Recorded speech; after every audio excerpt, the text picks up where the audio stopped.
यहाँ पे मैंने क्या किया, इज इक्वल टू एग्रीगेट, यहाँ पे लिख दिया मैंने 9, फिर उसका कोमा 6, फिर हमने क्या किया, A1 से लेकर फिर कोमा, फिर A1 से लेकर A5 तक। ठीक, अब जैसे ही मैं एंटर करूँगा तो क्या हो जाएगा, इनका हो जाएगा सम। क्या होगा, सम हो जाएगा। 45 प्लस 15 60 प्लस 10 70 प्लस 5 75 आंसर आ गया। ठीक है, लेकिन यहीं पे इसी तरह से मैंने दोबारा किया, is equal to 8GG aggregate, फिर यहाँ पे मैंने क्या लिखा 1,6 1,6 फिर कोमा। अब 6 का मतलब क्या है और 1 का मतलब क्या है,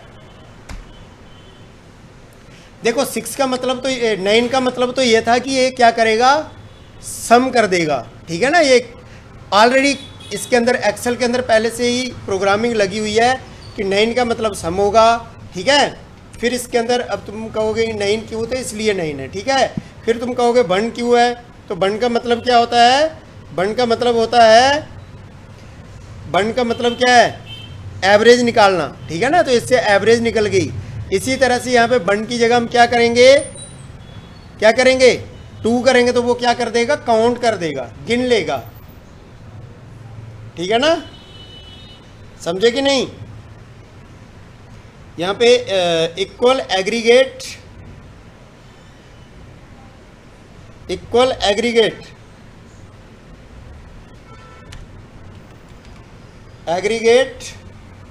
फिर यहाँ पे क्या लगाना है, अब 2,6 किसके लिए है, ये जो एरर आ रही है यहाँ पे, ये देखो एरर।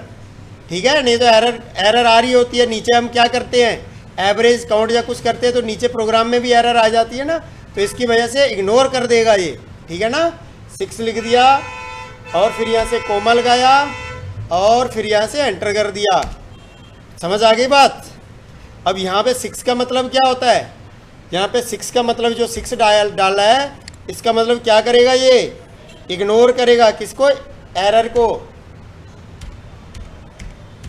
इग्नोर करेगा, एरर को। फिर उसके बाद यहाँ पे क्या होता है, एक इसी तरह से 0 मतलब खाली कुछ नहीं, तो 0 का मतलब क्या होगा, किसी चीज़ को भी इग्नोर नहीं करेगा।